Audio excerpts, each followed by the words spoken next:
Hey y'all, Lise, not your fucking guru here, having a cup of tea. It's late at night, it's Thursday. I don't know the date, I think it's the 19th or something of January 2023. Sit and have a cup of tea with me and let me ramble here at you for a minute. So I have so much on my mind. It's been a couple days since I put a video on here.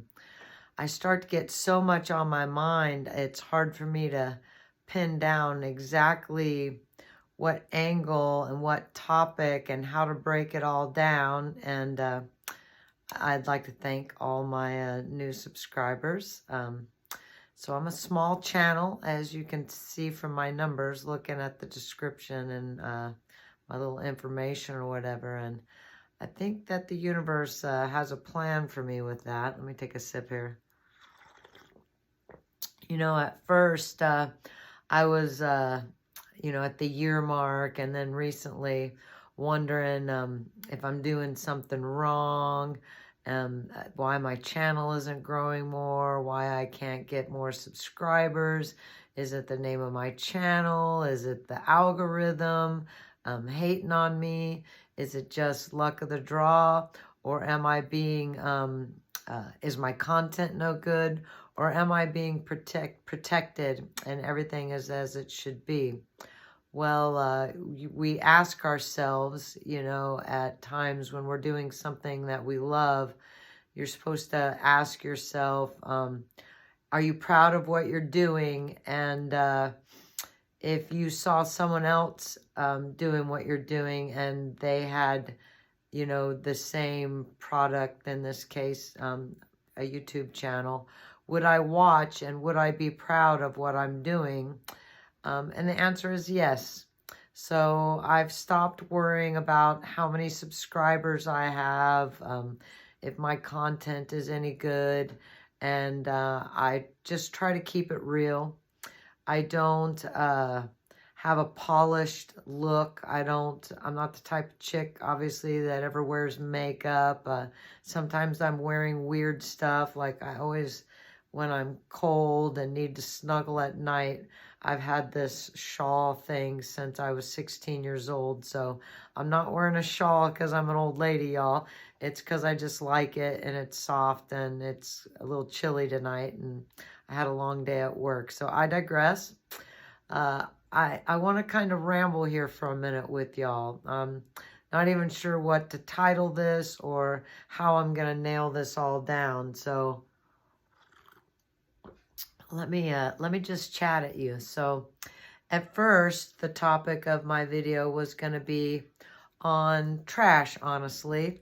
I know a lot of you know that I'm passionate about picking up trash every day, and that I point out things like trash has a frequency. If there's like cigarette butts or a wrapper or something on the ground, it tends to attract more garbage from that site, and that a lot of trash is addicted related, you know, junk food wrappers, soda cans, alcohol related, cigarette related, drug related, that kind of thing. So on the trash subject, I don't know how many of y'all know this. I'm 56, so I've been around a little longer than some of y'all viewing this. But, you know, I remember back in the 80s that there were tires that didn't disintegrate. And as we know, tires are a big problem as far as people just chucking them everywhere because they don't know what to do with them, and repurposing them in ways. You have to be careful, like growing food in them, for example, because they're toxic and they leach into the soil, contaminating the food. But those of y'all who don't know, there were tires that never needed to be replaced back in the 80s. And now they just show them as a military thing. Well, I believe that that is by design. So just bear with me. I'm going to kind of be all over the place and hope to tie this all in together. So Another thing that came out in the 80s was all sorts of plastic alternatives for packaging. Everything from using coconut husks, algae was a real popular one. I think pineapple and I think even avocado. But there's all different sorts of cellulose, you know, but there are all kinds of things that can be used for plastic alternatives that biodegrade, that hold up well for shipping and stuff, and then later can be just composted in your yard. So that's been around a long time, along with the tires that never break down and many other things, you know. There are ways to break trash down. For example, funguses have been grown on top of, God, I'm saying a lot tonight. Please bear with me. I'm a little tired. They've been used to break down petroleum type products and stuff. And then the mushrooms were tested afterwards after biodegrading a bunch of this refuse, and the mushrooms were still edible and contained none of the toxins.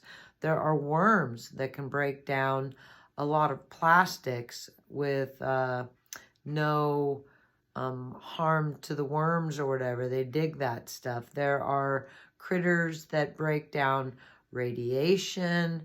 There are things that can be added to the soil to amend it and bring in nematodes that eat radioactivity and toxins in the soil. So my point being, with all this talk of trash, because it's a big favorite topic of mine, choose a passion, y'all. Choose something and make the world better. God, sorry, I keep saying just bear with me. So I feel like the trash problem, imagine, if you will, all the dumps in the world, these huge garbage pits and piles and stuff. If a big plasma event happened and all that stuff was melted and then covered with a mud flood, what would that waste look like? Wouldn't it look like oil?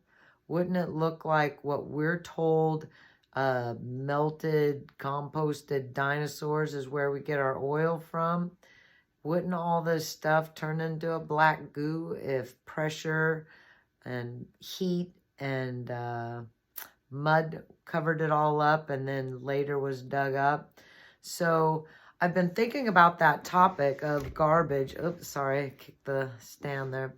About garbage and how we could live in a world that was basically a paradise. We could bring life back to the rivers and oceans. We could break down all the garbage and live a more sustainable lifestyle with everybody having plenty of everything. We know how to grow food in mass amounts, both indoors and outdoors. We know how to make highly nutritive foods like algae, for example, that are small, compact little tablets that are a superfood that could nourish people all over the world, as well as, you know, so many different plants, herbs, and things that, and animals included for you meat eaters.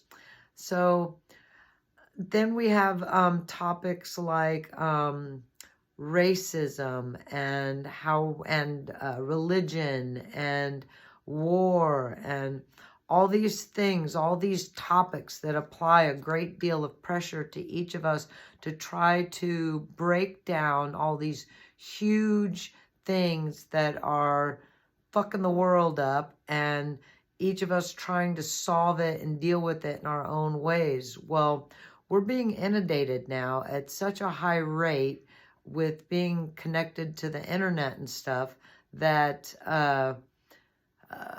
how much can the brain process before there's a split. So we have the Mandela effect, and that's when I knew we were in trouble. I knew when the Mandela effect happened, whatever the cause of it, whether we've been popped into a separate but not the same reality through CERN, fucking with the black holes and the timeline. Some people suppose we've been, or propose that we've been popped into a similar but not same reality that's similar to the old one but not the same. You can't tell me a lot of the Mandela effects are false memories and things that I've made up in my mind, and I know there's a lot of you out there that feel the same. So and then we just keep adding the pressure. So we have the internet. So in some ways it's really great because we get to connect. I can sit here and share my thoughts with people, you know, a lot of my friends in other states and even countries now. And we can share all these ideas and match up things that we're seeing from around the world. We've got weaponized weather. Many of us, so that's another topic. Many of us have access and have researched things that give us insight to what's going on, like the Mandela effect, that maybe other people don't know about it, or they're introduced to the idea of the Mandela effect and then just toss it aside as, oh, a cute little thing that, ooh, what a little brain trick kind of thing. So as we're applying these realities and these perceptions, and then many of us keep going down these rabbit holes, quantum physicists have proven, not just with the double slit experiment, if you don't know about that, look into that, that the observer affects the outcome of the experiment. So if this all is a grand experiment, life, the simulation, the matrix, whatever you want to call it, and we're all observing it, and we affect it by our agreement, our frequencies, our ideas of what reality is what's going on right now. Some people have access and have information that other people don't have.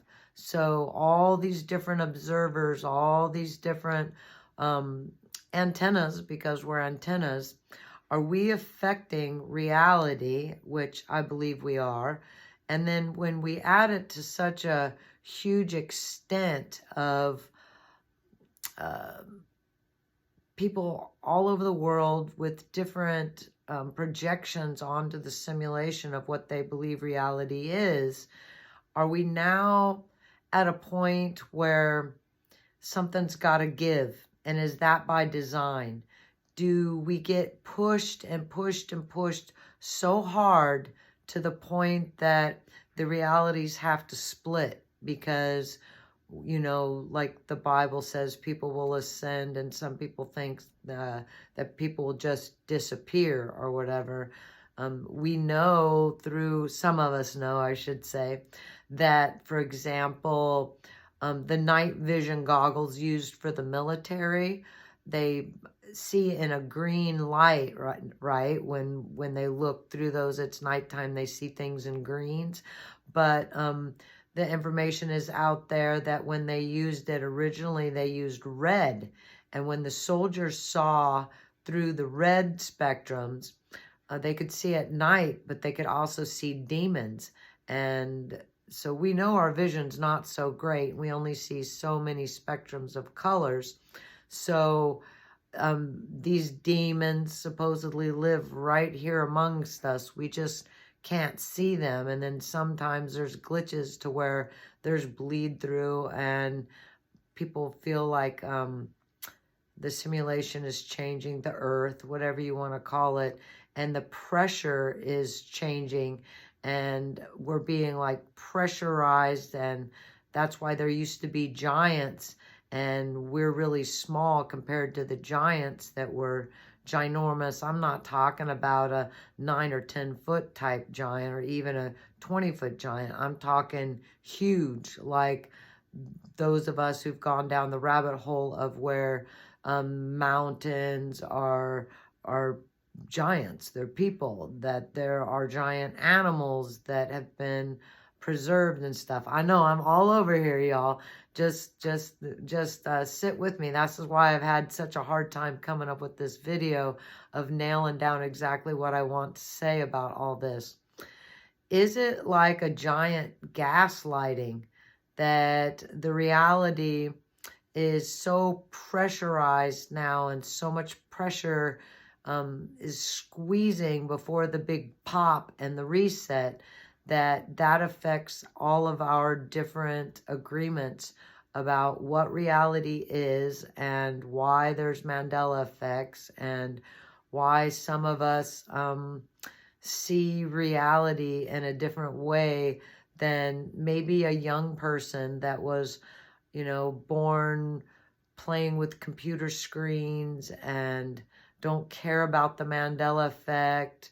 They spend most of their time playing video games and watching TikToks and stuff like that, that these things don't even concern them. Like, they're not even interested in a lot of these topics. That would create then another reality, right? And maybe the metaverse or whatever this new simulated reality will be would be more comfortable for those people than a person like me who doesn't want anything to do with a metaverse.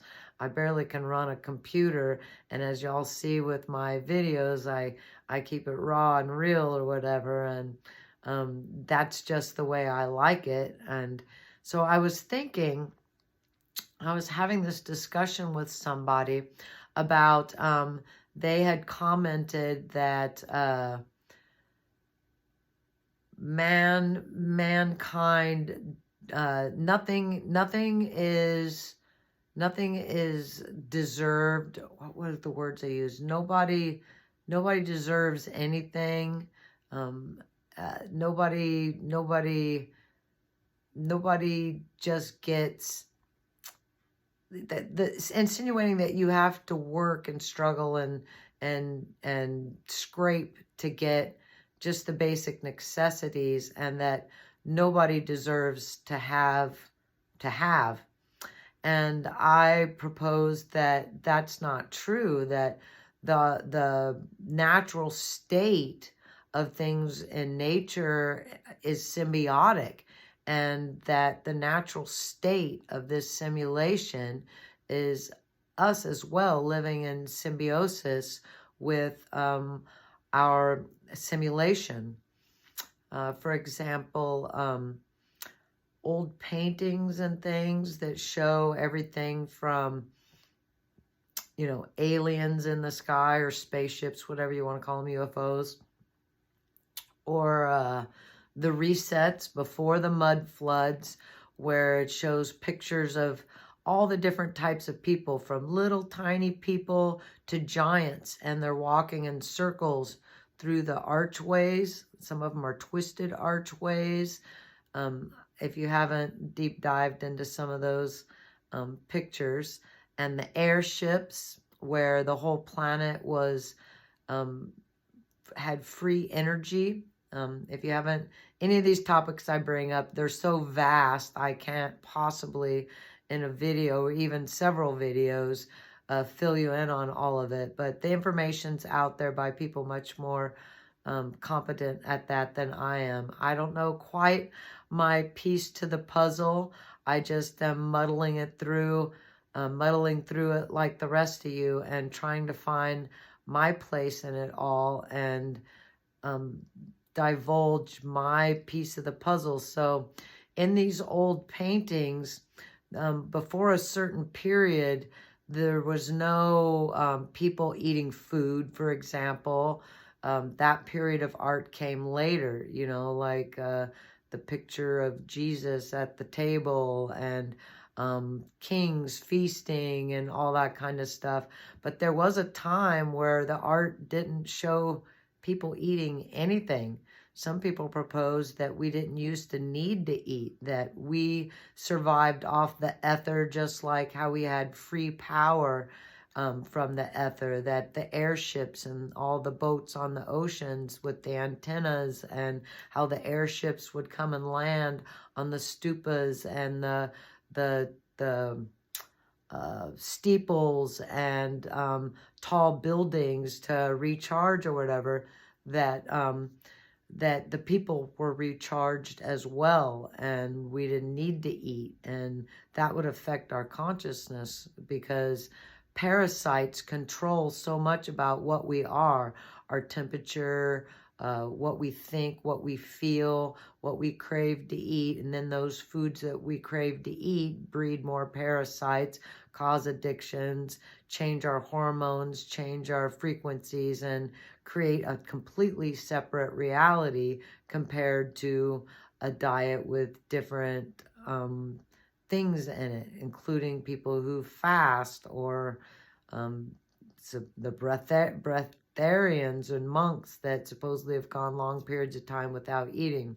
So again, sorry I'm all over the place, and I had a really hard time trying to figure out how to do this video and get my thoughts reeled in. I'm sure I'll bring these topics up some more and try to get my thought process a little smoother. To the people out there sticking with me, thank you.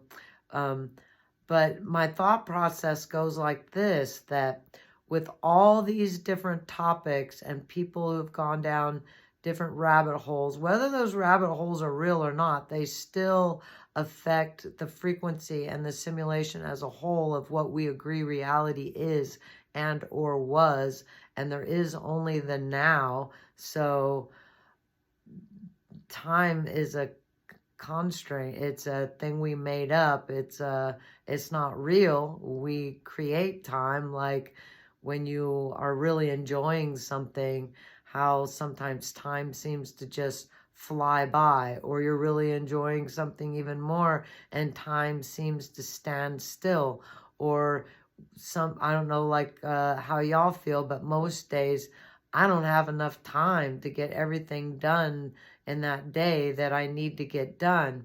And then you add the pressure and the pressures to survive, make money, all your chores, time to connect with other people, time. What is time, right? So, again, I'm sorry I'm all over with my thoughts, but I think basically what I want to say is all these agreements about what reality is, what we are, so-called experts and things that we turn to as a source of what reality is, it's all bullshit. It's all bullshit. I do feel like this simulation, this special place, is a gift that we came here to learn and to experience Ness, what it's like to have a meat sack and experience all these emotions and pressures. But we live in a very special time right now, I feel. And I feel like that we've come to this place before, and that we're at the verge of a reset. Like, I don't know what this one will take part. I don't know what sort of version it would be. Is it a plasma event with the floods and the mud floods and devastation, and then like the world fairs showed people what to eat again, and all of a sudden there was children everywhere on orphan trains and incubator babies, and not that many adults in those images to account for all the children that were just suddenly there. That takes you down the rabbit hole of Cabbage Patch Kids and storks. If you haven't gone down that rabbit hole, go down it. But basically people are saying that like now it's being all over the news and memes and YouTube and different forums that babies of the future, how they'll be grown in these incubators, and people won't be able to have babies because we're losing, men are losing their sperm count. We're sickly, and we're vain and don't want to go through the pain or the change in your body of having babies. And then, of course, the whole gender stuff, which I don't even want to fucking touch. Men having periods and babies and all like that, and women aren't even a thing anymore. And all these topics, God, you have to be so careful. You just say the wrong thing and you have a million people jumping down your throat. And that's not the purpose. I'm not afraid of it. I know who I am and what I think. But I think that the purpose of my channel is to create an inner stirring in people, a different way of thinking, to realize that you're not alone if you're odd man out like me and you're on the fringes. And I'm sort of one of those people who slip through the cracks. So I'm very proud of the content I've brought on a lot of my videos and the ideas I've brought forth, but nothing has gone viral or gotten, you know, so many hits that I have tons of subscribers or anything. And that's okay. Think of yourself as one of the special few if you're on this channel right now. That it's an honor to delve down into these different topics, and it's not for everybody. It's not for everybody, the things I talk about, and I don't think most people care anyway. So basically, as you can see, I knew I'd be all over, and I was hoping to pull it together, my thoughts a little tighter, but I'll do future videos as well that hopefully I can describe all these things going through my brain in a more succinct way. But basically, I wonder if it's always been this way before a reset. If people are just pushed and pushed and pushed and pressured to the point of madness that it creates a mass psychosis of sort that creates more Mandela effects, but on a level where it's not, you're not being told, oh yeah, the Monopoly man always never had a monocle when I know he had one, or Berenstain Bears, or whatever it is, Fruit of the Loom never had a cornucopia, they try to tell us in the logo or whatever, but all these different disagreements about what reality is. So I knew that the Mandela effect was a big sign and a symbol of the place in the game, whatever you call this Truman Show thing, that we're at a special place, because if we can't even agree on what reality is, then that means we're all co-creating it, and it's not the same reality as it was before, and we can all feel something's about to happen, not just the big war and everything, which those are used in resets to distract us, cause us anguish and heartache and stress to the point to where people just don't fucking care. They just want to eat. They just want to have a safe, warm place to be. Just make it stop. The average person just wants to make it all fucking stop. Just stop already. Like, I just want someone to love, a hot meal in my belly, to be clean and dry. And some of us want more than that. We want to understand the fabric of reality. What is this place? Because we can see through the code of zeros and ones that it's just a advanced computer program of some sort. Not that it's not beautiful, it's a clever one. My last video where I said, let's co-create a reality. If you were a pure soul, no longer in your meat sack, and you got with a bunch of other souls to create a new reality, what would you do? What would you create? What would be your job in creating the new planet? Would it be creating the civilizations, the landscapes, the mammals. What would you want to do to help make that new world? And I didn't mean it like a Sims game or the metaverse creating a false reality. I meant an organic one, an organic reality, which I sort of contradicted myself there a little bit in some ways, but the simulation is organic. So it's not the same as wearing a headset and a bodysuit that makes you feel things or whatever. We're fully immersed.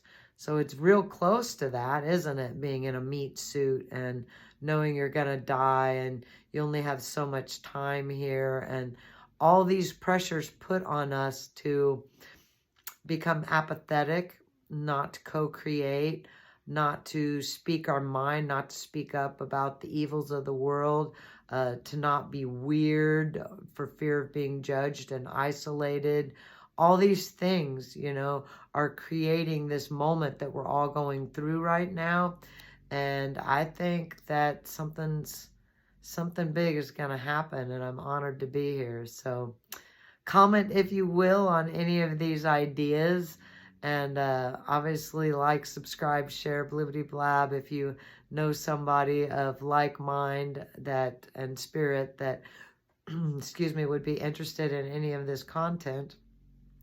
And thank you for listening to me go on all these you know, roundabout topics to bring it back to the center of how I started talking about trash and it being compressed, and we're basically living on the waste of our other reality that we lived, and then it got reset, and now petroleum is basically the waste of another time, not decomposed dinosaurs or anything, but like our dump sites and things. So what do y'all think? What do y'all think of some of these ideas? I would be curious to hear. And I'm not attached, honestly, to anything in the simulation as far as needing to be right, because with the Mandela effect, it shows us that what reality is one minute isn't reality the next. And I know in my life I've experienced some really strange fucking things that can't be explained. It's more like a story you tell and it doesn't make any sense. It felt supernatural or whatever. And then you go on to the next weird fucking thing. So I wouldn't want a life without magic and mystery. If I'm going to be here, I definitely want, I want there to be magic of sorts, or whatever you want to call those aha moments and the next level of a greater understanding. So thank you for listening to me ramble.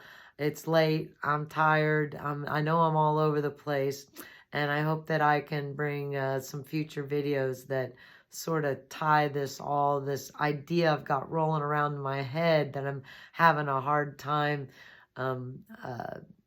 getting it from the inside of my head out to y'all. But you get some of the idea of where I'm coming from with all this, and I appreciate you listening and sticking with my channel and supporting me.